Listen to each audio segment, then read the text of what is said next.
Salve, salve todo mundo que acompanha o canal do Esquema Tático. Bem-vindos a mais um vídeo do canal. Esse vídeo que era para ser um podcast, mas infelizmente a gente não conseguiu fazer a gravação do podcast, então a gente migrou ele para o vídeo, para a gente não perder a discussão, né? Que a gente pensa muito em vocês e não é justo vocês perderem essas discussões maravilhosas que a gente tem aqui por conta de um problema técnico. Então, sem mais delongas, Greg, solta a vinheta aí. Bem, pessoal, hoje é aquele vídeo de polêmica marota, né? Se vocês me permitem fazer até roubar aqui a ideia do Bruno Formiga, uma polêmica vazia, né? Hoje é dia de discutir qual é o campeonato mais legal de assistir, Champions League ou Libertadores. E eu já vou começar passando a bola para o Otávio. Otávio, já solta aí suas opiniões de hoje e bora começar. Bom, primeiramente, bom dia, boa tarde ou boa noite para a nossa audiência, né? Eu não sei que horas as pessoas assistem, mas, bom, ao meu ver, eu acho que a Libertadores é mais interessante, apesar do futebol europeu ter um nível maior, ser um futebol mais bonito, assim, eu prefiro um pouco mais a emoção que a Libertadores acaba trazendo para nós. Não tem como ser diferente, pelo menos para mim, que torcedor de um time super tradicional na Libertadores, né? Um time que gosta de jogar aquela competição. As quartas-feiras de Libertadores no Morumbi são mágicas. E, bom, eu fico com a Libertadores.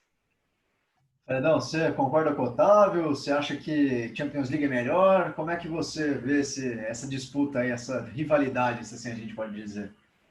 Cara, eu vou parafrasear um amigo meu, Matheus Marino, inclusive um abraço, que falou o seguinte: Libertadores é para se assistir no estádio e Champions League na TV. Então, assim, o que ele quer dizer com isso? Que a Champions League é um business, é um espetáculo. Então, é tipo você no teatro, você vai lá para assistir e apreciar. Então, você quer ver um bom futebol, quer ver um futebol de qualidade, você assiste Champions. Você quer emoção, você quer se divertir, aí você vê Libertadores. Que Libertadores tem cachorro no campo, tem objetos sendo tirados da arquibancada, tem estádio xoxo, tem os times nojentos que ganham do seu time. Então, por exemplo, você tem lá um Flamengo com um elenco milionário que perde para o Emelec, que tipo, custa um Gabigol. Então, assim, é isso legal da Libertadores. Na Champions, a disparidade financeira define quem vai ser campeão, define os times que vão chegar na fase final. Aqui na Libertadores, não.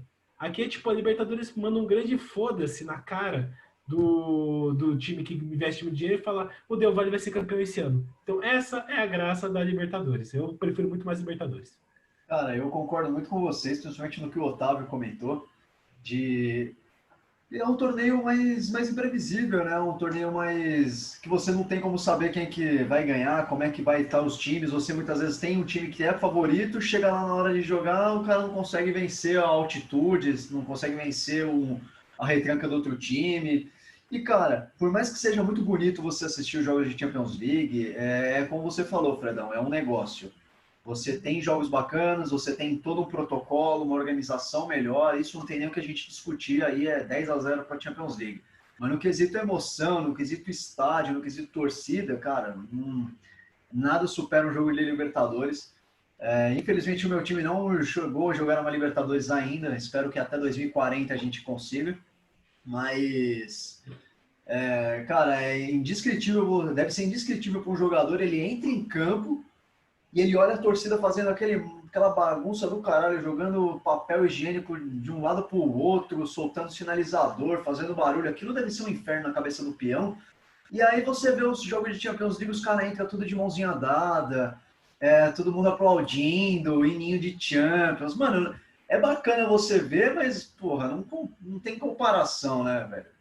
E uma coisa que a gente estava até discutindo antes da gente fazer o vídeo, né, Fredão, é exatamente a dificuldade que é você jogar uma Libertadores. Você sai de São Paulo, muitas vezes, sei lá, num dia de chuva, e aí você na outra rodada tem que jogar em Cochabamba, na Bolívia, 4.000 metros de altura, e depois você termina jogando, sei lá, em qualquer outro lugar com uma infraestrutura, no mínimo, decadente, tá ligado? Eu acho que esse desafio é muito mais interessante também para os próprios times. Então, também tem uma questão extra-campo muito bacana na Libertadores que você não tem na Champions League. Cara, eu acho que assim, o legal da Libertadores é que existe esse desafio geográfico, né? Então foi o que você falou. Numa quarta-feira, vamos pegar, por exemplo, o Palmeiras. Na quarta-feira joga em casa contra o Júnior Barranquilla. Daí, no domingo, tem que ir na Bahia jogar o futebol, o Campeonato Brasileiro contra o Bahia. Daí tem que sair da Bahia, ir lá para o deserto do Atacama, no Chile. Daí volta para São Paulo e depois tem que ir lá para a altitude da Bolívia. Então, assim, a geografia da América do Sul é muito desafiadora. E existe um desgaste muito grande de viagem, né? Porque na Europa é muito perto as coisas. A Europa acho que cabe dentro do Brasil. Então, assim, a América do Sul é muito maior, a logística é muito mais complicada, é o que você falou. E sem contar que não é que nem na Champions League, que todo estádio é bonitinho, toda a infraestrutura europeia. Não, aqui, mano, a infraestrutura é no mínimo questionável em muitos países. Entendeu? Então, assim, você tem arbitragem que é questionável. Na Champions você vê uma arbitragem muito neutra. Aqui existe muito arbitragem caseira que vem acabando com o longo dos anos. Eu acho que diminuiu bastante a famosa arbitragem caseira na Libertadores, mas ainda tem. Você ainda vê ali uns árbitros.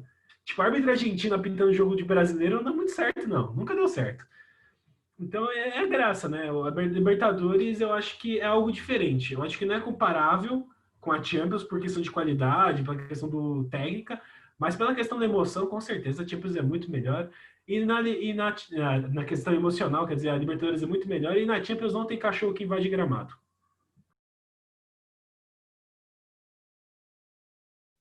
O Fredão roubou minha fala aí que eu ia lembrar também dos cachorros que invadem os gramados da Libertadores.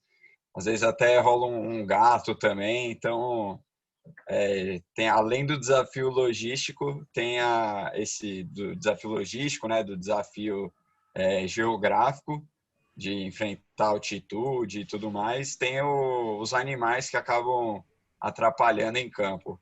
E outra coisa, você nunca vai ver na Champions League um lance igual aquele que, por exemplo, o Daverson protagonizou, acho que ano passado ou retrasado, que o cara joga a bola a 3 metros dele, ele finge que a bola foi jogada na cara dele e fica rolando no chão. Então, tem todo esse espetáculo a mais na Libertadores também, né? Cara, e agora que você falou do Daverson, me lembrou um outro lance dele, se não me engano, foi contra o Cerro Porteño. O Palmeiras estava ganhando, o jogo já estava acabado. Ele sofre uma falta, ele sai rolando, ele levanta, ele grita com a torcida, e ele faz um espetáculo no final, ele é expulso e sai chorando. Isso não tem na Champions League. Isso não vai existir na Champions League, cara. Nenhum outro torneio no mundo consegue te dar esse tipo de emoção. Eu acho que tem outra coisa que você levantou agora que é a torcida. A festa das torcidas aqui é algo absurdo. E, tipo, a do Corinthians, a do Palmeiras, a do São Paulo, meu, das Argentinas, as chilenas, meu, é incrível as festas que os times fazem aqui. E na Europa não tem isso. Eu acho que a torcida europeia que mais chega, europeia, entre aspas, né? Que mais chega próximo a uma festa de torcida sul-americana é da Turquia. E a Turquia nem fica na Europa. Tem uma questão geográfica, geopolítica um tanto quanto complicada com essa questão de Turquia ser europeia ou não, mas de fato é uma cultura diferente, né? Você vai no estádio de Champions League, você não tem esse tipo de festa. Eles não permitem, né? E muitos estádios aqui no Brasil não permitem também que você tenha o sinalizador, que você tenha os bandeirões, enfim. A gente compreende, porque apesar de tudo que a gente está falando aqui da Libertadores ser muito bacana, ser muito legal, a gente ainda tem falhas de segurança muito complicadas que acabam atrapalhando o espetáculo. Então, pô, a gente já viu mais de uma vez torcida brigando jogando coisa no jogador, as torcidas brigando no estádio, fora do estádio. Apesar de ter todo esse lado folclórico da Libertadores, também tem esse lado de falta de infraestrutura e segurança que acaba impactando o próprio espetáculo, né? E a gente também, já que a gente está tocando nesse assunto, né? O Fredão acho que até sofreu mais com isso, porque o time dele foi o que mais apanhou nas últimas Libertadores, de o cara fecha o o vestiário do visitante, deixa o time lá dentro do campo e joga e sai todo mundo para bater nos caras, que nem aquele Palmeiras e Penharol. Os caras é mal perdedor, né? É, Só para então. um adendo, sobre torcida, tem uma torcida que aí seria muita falha minha não citar, que é a do Borussia Dortmund, que para mim é a melhor torcida da Europa, que faz lá uma muralha amarela, que os caras, mano, mandaram não obrigaram o time não colocar a cadeira ali atrás do gol. Então é uma torcida raiz, então tem que respeitar a torcida do Borussia ali, a muralha amarela. E, cara, esse jogo foi ridículo. Ridículo. Os caras saíram pelo tempo ganhando de 2-0, felizão. Tomam 3-2 no segundo tempo e não quer deixar. Não quer deixar os caras sair, quer briga. E sem contar que aí, assim, eu sou muito, assim, eu sou uma pessoa que critica muito torcida organizada. Eu sou um dos mais críticos de torcida organizada, não pela festa que eles trazem, mas por conta do ônus que eles trazem ao estádio, que todo mundo já conhece. Mas naquele dia, a Mancha Verde foi fundamental para a torcida do Palmeiras não ser massacrada no estádio. Porque os próprios seguranças do estádio do Penharol, porque lá eu acho que não é polícia que fica dentro do estádio, é segurança particular que cuida da torcida. O negócio é assim, os próprios seguranças do Penharol estavam batendo os torcedores do Palmeiras, tá ligado? Então fora a torcida do Penharol, tava segurança se jogando lixo, tem aquela cena icônica dos caras atacando as latas de lixo. E quem segurou a bronca lá foi a Mancha Verde, que evitou que a torcida apanhasse, que foi pra cima dos caras e fez os caras recuar. Então, assim, é coisas que a gente não gosta do futebol, é uma coisa que afasta as pessoas do futebol, que é a violência, mas nessa daí tem que dar um crédito para a Mancha Verde, que evitou que alguém fosse parar no hospital naquele dia, pelo menos do lado do Alviverde. E, cara, sim, eu acho que o problema de segurança é algo que é muito sério aqui na América do Sul, não só para Libertadores, mas até para o Campeonato Nacional. Às vezes você ir no estádio, aqui nem no Brasil, com a camisa de outro time, é muito complicado. Então, mas eu acho que tem muito a ver com a cultura, com a mentalidade das pessoas, que eu acho que é outra discussão, vamos focar na Libertadores. E eu vi, mano, eu tava vendo uma estatística que Libertadores Champions League, se você pegar os últimos 10 anos, na Libertadores tem mais campeões e vice-campeões diferentes do que na Champions. A Champions segue um padrão, então acho que, tipo, pelo que eu tinha visto, chega na semifinal, tem sempre 5 times que estão na semifinal. Sim. E aqui na Libertadores é tipo 10. 11, entendeu? Então dá muito mais graça ao campeonato. Aquela questão da imprevisibilidade, né, que a gente já comentava. Tá. Bom, eu acho que também é muito claro nessa questão aí que o Fred falou sempre tem 5 times na Europa que estão ali nas semis e aqui é uma variedade maior. Também na questão de infraestrutura e investimento dos próprios clubes, né? Porque você não vê os clubes grandes assim, por exemplo, o São Paulo hoje em dia já não tem o mesmo poderio financeiro que tinha alguns anos atrás. O Santos também é a mesma coisa, o Palmeiras está melhor, o Corinthians que ganhou há não muito tempo atrás também a Libertadores já também quebrado. E eu acho que isso acaba possibilitando muito, porque apesar desses times serem grandes ou serem tidos como tradicionais, eles também passam muito mais por crises que acabam afetando e fazendo com que o time não consiga desenvolver o seu futebol na competição. Vídeo São Paulo, que agora tá bem, mas na Libertadores foi muito mal. Ganhou só do Binacional goleando quando já não valia nada. 2 jogos horrorosos contra o River Plate. Nem contra a LDU, que é um time mais ou menos, conseguiu ganhar. Então, eu acho que acaba sendo mais também por conta dessas crises que acaba sendo uma variedade maior de participantes nas semifinais, finais, tudo mais. E em relação às torcidas organizadas, também não dá para deixar de lembrar o papelão que foi feito lá quando foi Boca e River a final, né? Que tacaram pedra no ônibus e aí conseguiram transferir a final da Libertadores da América para a Espanha, que foi um tanto quanto ridículo. A Copa Conquistadores da América, né? Os Libertadores devem ter se revirado nos túmulos. Eu fico imaginando como é que deveria ter sido você contar isso, sei lá, para Simão Bolívar. Falar, então, a Copa que te homenageia vai ser decidida em Madrid, na Espanha. O cara deve ter ficado muito puto, seja lá onde ele estiver. E, Cara, cara, fala aí, rapidinho, Fredão. eu quero aproveitar essa bola que vocês levantaram de ter levado a Champions para a Europa, quer dizer, levado a Libertadores para a Europa. E o que vocês estão achando dessa padronização da Libertadores para ficar no formato europeu? Eu tenho ódio, porque eu sou totalmente contra a Libertadores, a final ser jogo único. Para mim, a graça da Libertadores, que dá a personalidade dela, é o jogo de ida e volta. E para mim, não faz sentido. Por exemplo, uma coisa é assim: você chega Real Madrid e Juventus na final e joga a final em Portugal. Ok, é perto um do outro, a geografia é mais ou menos a mesma, mas, por exemplo, sai um Boca Juniors e Santos a final. E sei lá em La Paz, não faz sentido nenhum, cara. Tipo, a gente não é Europa, não tem que ficar padronizando essas coisas. Eu sou contra final única na Libertadores. Pronto, falei. Quer dar o pitaco primeiro, Otávio? Manda ver. Bom, eu também sou contra, porque eu acho que essa ideia ela acabaria sendo mais efetiva em um lugar como é a Europa, né?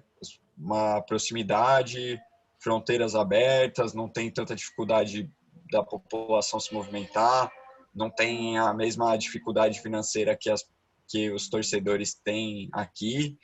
Então, eu acho que acabar levando uma final única em um lugar assim aleatório, né, um lugar que seria sorteado, decidido, acaba dificultando aqui na América do Sul, porque a gente não tem o mesmo padrão econômico da Europa. Então, é, eu entendo, a gente até falou uma vez em algum podcast que seria aquela coisa do business, né? Ser uma coisa que chama mais dinheiro, mas eu acho que também não pode esquecer a essência do futebol sul-americano em si, da torcida, do calor da torcida, porque não vai ser todo torcedor, por exemplo, que vem um Independente Del Valle e um outro time, sei lá, chileno. Aí a final vai ser no Maracanã, eu acho que vai ficar meio avulso ali, porque talvez esses torcedores não consigam chegar em tanto peso para ajudar seus times, né? E você, Pode falar, Fredão.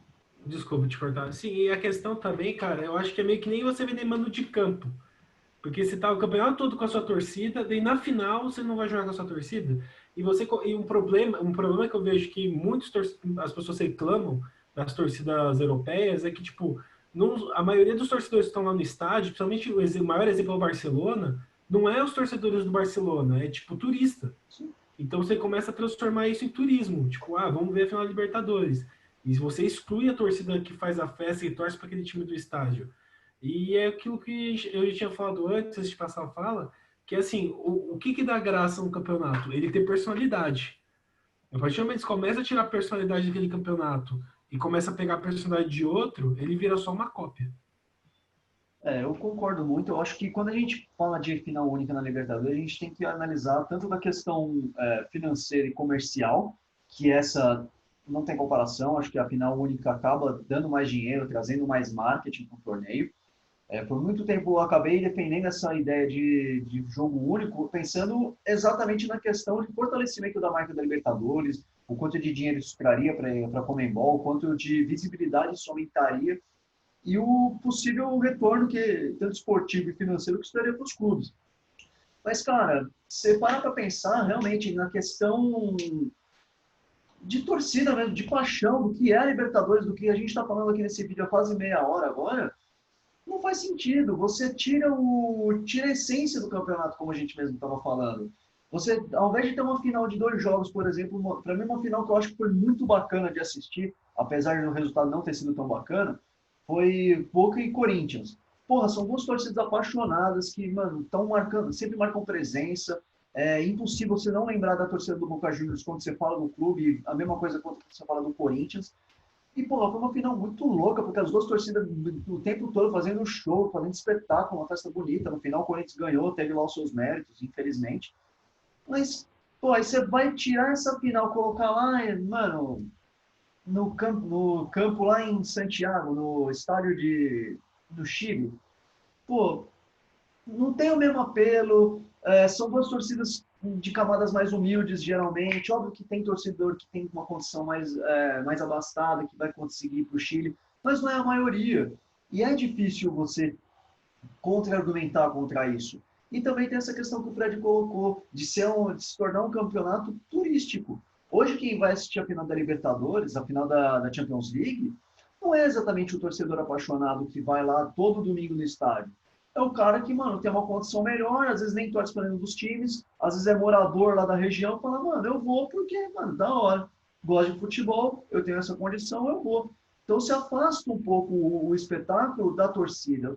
Eu já começo a ter... Antes eu era a favor, eu gostava da ideia, acho que poderia dar certo, mas hoje já tenho uma visão um pouco diferente, já acho que não é bem por aí, acho que a final de 2 jogos é uma marca da Libertadores que podia não ser mantida, apesar de a gente ter experiências passadas, o próprio primeiro título do Santos foi decidido em campo neutro por um terceiro jogo, mas ali eram outros tempos, outros momentos, eu acho que para mim hoje não faz tanto sentido como fez anteriormente. E eu também queria levantar um outro ponto, já que a gente está fazendo essa comparação Libertadores e Champions League, e falar que dos jogadores que disputaram e ganharam os 2 campeonatos. Né? A gente tem uma lista muito seleta, acho que a gente pode dizer assim, né? São 11 jogadores ao todo, 7 brasileiros e 4 argentinos que ganharam os 2 torneios. E aí a gente tem nessa lista o Sorin, que inclusive ganhou a Libertadores pelo River Plate e a Champions pela Juventus na mesma temporada. Ele ganha o River Plate em 96 e é campeão com a Juventus em 95-96. O Santiago Solari, que ganhou também com o River Plate do Sorin em 96 e foi campeão com o Real Madrid. Aí você tem 3 brasileiros em sequência, né? Tem o Dida, que foi campeão com o Cruzeiro em 97 e com o Milan em 2 oportunidades. O Roque Júnior, que ganhou a Libertadores em 99 com o Palmeiras e com o Milan em 2003. O Cafu, que ganhou 2 vezes a Libertadores com o São Paulo, 92, 93, e ganhou com o Milan em 2006, 2007. O Tevez, que ganhou em 2003 com o Boca Juniors e em 2008 com o Manchester. O Samuel, que ganhou com o Boca Juniors em 2000 e com a Inter em 2009, 2010. Aí você tem o menino Ney, o adulto Ney, que ganhou com o Santos 2011 e com o Barcelona 2014 e 15. O Rafinha, que ganhou com o Flamengo e com o Bayern. E aí 2 exemplos que esse eu separei pelo final, um pela qualidade e outro nem tanto, né? Um é um Danilo, que ganhou com o Santos em 2011 porque o Neymar jogava no time dele. É mais um daqueles jogadores, na minha opinião, que ganharam a Libertadores, tem uma Libertadores no currículo por causa do Neymar. Alô, Zelov, um abraço para você. E ele também ganhou 2 Champions League com o Real Madrid. E o Bruxo, né, que ganhou com o Barcelona e com o Galo em 2013, ele que fundou o Atlético Mineiro. Um abraço para meus amigos de Minas Gerais que torcem para o Atlético. Mas, cara, eu acho bacana que nessa lista aqui são 11 jogadores, 7 brasileiros e 4 argentinos. Até nisso a gente está dando um pau na Argentina. Impressionante. Só queria ressaltar que o Rafinha foi campeão dos 2 entregando o Gatorade, né? Que é mais raro ainda. Reserva de luxo, né? Pois é, Eu acho que ele entra na categoria do menino água lá, do Water Boy. Que eu acho que ele é o único que ganhou as 2 como Water Boy. um grande entregador de garrafa mesmo, evidentemente. E para finalizar, um último comentário sobre aquela questão da final única. Eu fui dar uma pesquisada aqui sobre a final do Flamengo. Teve um público de 59 mil pessoas, né? 59 mil pagantes, na realidade.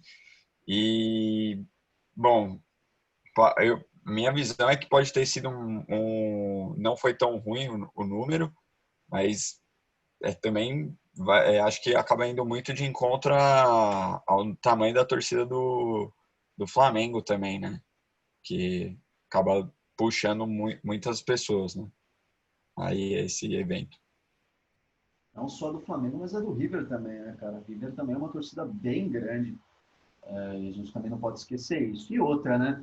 Também tem uma parcela desses 59 mil que é convidada da Conmebol. que aí os caras dão ingresso para não sei quem, distribui, aí também tem os parceiros da Conmebol que distribuem via sorteio, então assim, não é todo mundo que pagou, né, esse ingresso, né. Enfim, são aí os ônus e bônus de uma evolução do futebol, né, se a gente pode falar assim, ainda com muitas aspas. Fredão, comentário final, alguma última coisa que você queria ressaltar antes da gente encerrar, meu querido? Sim, Comebol, cria a personalidade da Libertadores e para de querer copiar a porcaria da Champions League. São campeonatos diferentes, estruturas diferentes, times diferentes. Vocês têm que botar isso em mente e criar a personalidade própria da Libertadores. E, inclusive, acabar com aquela fase pré-Libertadores, porque pelo menos aqui no Brasil, metade dos times do Campeonato Brasileiro se classificam. Ele perde toda a graça de se classificar para Libertadores, só isso. Tá, viu? Algum último comentário, cara? Antes da gente encerrar? Bom, faço das palavras do Fredão as minhas também. Vamos aí, Conmebol, vamos manter o espírito da Libertadores ali, né? E é isso, basicamente é isso aí. Bem, pessoal, acho que a gente falou um pouquinho de tudo, conseguimos abordar bastante coisa nesse vídeo. Era para ser um podcast, infelizmente a gente não conseguiu, então não perder a discussão, a gente acabou transmitindo para o YouTube. Acho que acabou dando certo.